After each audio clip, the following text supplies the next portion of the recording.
So in this video series, I'll walk you through my family's 5 financial goals for 2026. Goal number 1 is to continue to have no debt.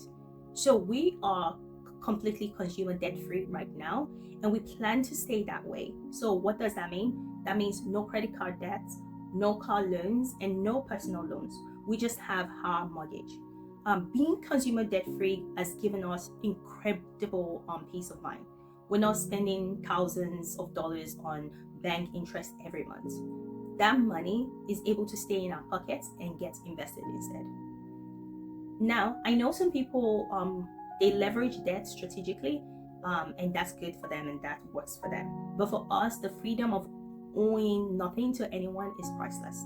It means if one of us loses our job, God forbid, we're not scrambling to make loan payments. So it means we can invest aggressively because we don't have debt hanging over our heads. So in 2026, we're committed to staying debt free. So if we want something and we cannot afford it, we either save up for it or we don't actually buy it. And most of the time, when you are able to pause, you'll see that you don't need that thing you want. It's as simple as that. Goal number 2 is to stick to our budgets and live within our means. This is huge for me because I tend to go over budget when it comes to household stuff.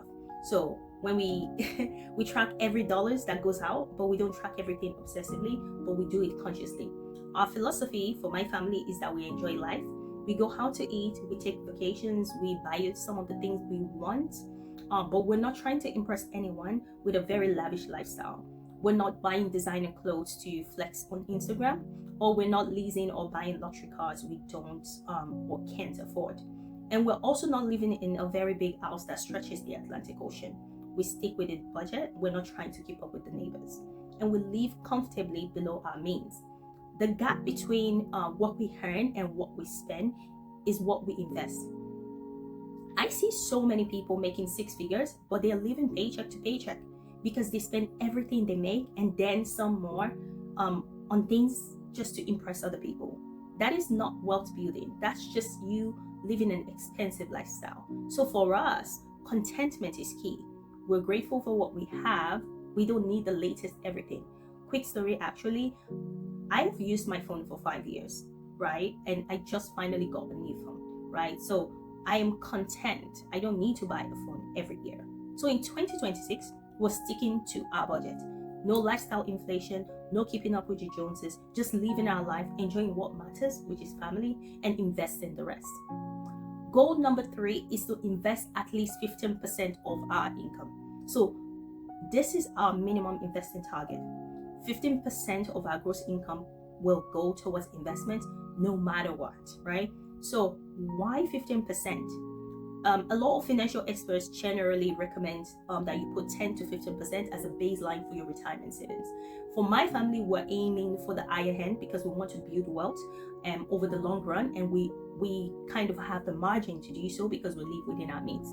So what does that look like practically for my family? The first thing is that we contribute to our retirement account up to at least the employer match, which is free money.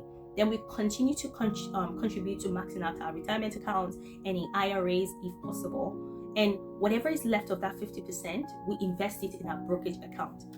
Some months we'll invest more than 15% if we get a bonus or a tax refund. I've not gotten a tax refund in a long time, or we just have extra cash flow from, I don't know, anything. But 15% is our floor, not the ceiling. The beauty of this approach is that we're consistent with our investment. We're not trying to time the market or wait for the perfect moment. So every single month, like clockwork, 15% goes from the budget, goes to investment account. We do not even see them. So whether the market is up or down, we're buying.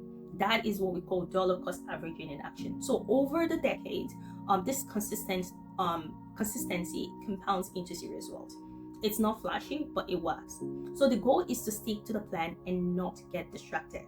Goal number 4 is to stick to the plan and not get distracted. This is a very big one, especially for me in our family, because every year there's some new shiny investment that everyone is talking about on Twitter or X or Reddit. In recent years, it's been meme stocks like GameStop and AMC. I don't know if you remember when everyone was buying digital art for thousands and millions of dollars, NFTs, or some cryptocurrency promising you billions of returns if you stake it.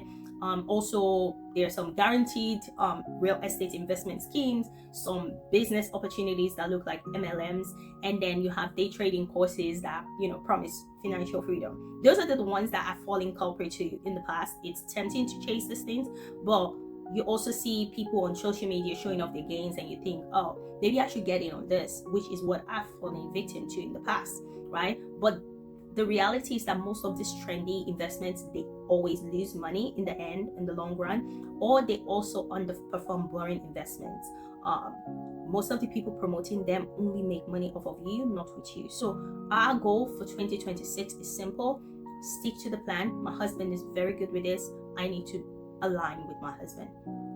Stick to the plan, keep it simple, invest in the S&P 500 or the total stock market and Bitcoin. No jumping all around looking for the next hot shiny thing, right? And definitely not starting a new side business. Victoria, I am not starting a new side business in 2026 just because someone says it's passive income, right? What I've noticed is that consistency always beats cleverness, and we're playing the long game, not trying to get rich quick. So when the next shiny things comes along, I have to remind myself that we have a plan and we have to stick to it. Goal number 5 is to be a blessing to others. This one might seem different from the 4 other goals I mentioned, but it's actually the most important goal for me and my family. We are building wealth, yes, we're investing for our future, but we also believe in being generous now, not just someday when we're rich. What does that even look like practically for my family? The first thing is that we tithe to our church regularly, and another thing is that we give to causes we care about, things like mission trips or charities or people in need. We help family members who are struggling financially, who are actually struggling, not milking situations. We sometimes pick up tabs for friends when we can. We tip people that are in the service business generously. We also look for opportunities to be generous in the everyday life. So all this generosity is also within a budget, right? We're not just bankrupting or spending money anyhow, giving to other people. It's all reasonable, judgmental, reasonable, practical, and budgeted giving, right? We're generous now with what we have because generosity is a mindset, not an amount. We're not waiting till we're millionaires. Some people tend to hoard every penny for investing and never enjoy life or help others. That is not my family. We invest aggressively, yes, but we also give joyfully. So I believe both of those things can coexist. So in 2026, we're committed to continuing our generosity, no matter how much we're investing. We're also giving because as a Christian, what is the point of building wealth if we're not making any positive impact in the world along the way?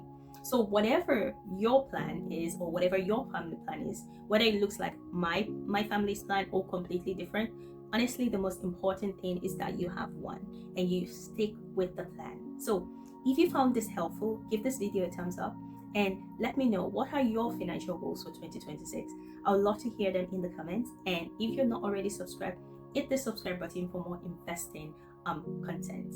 I will see you guys in the next session, and thank you for watching, and here's to a great 2026. Happy New Year. Thank you.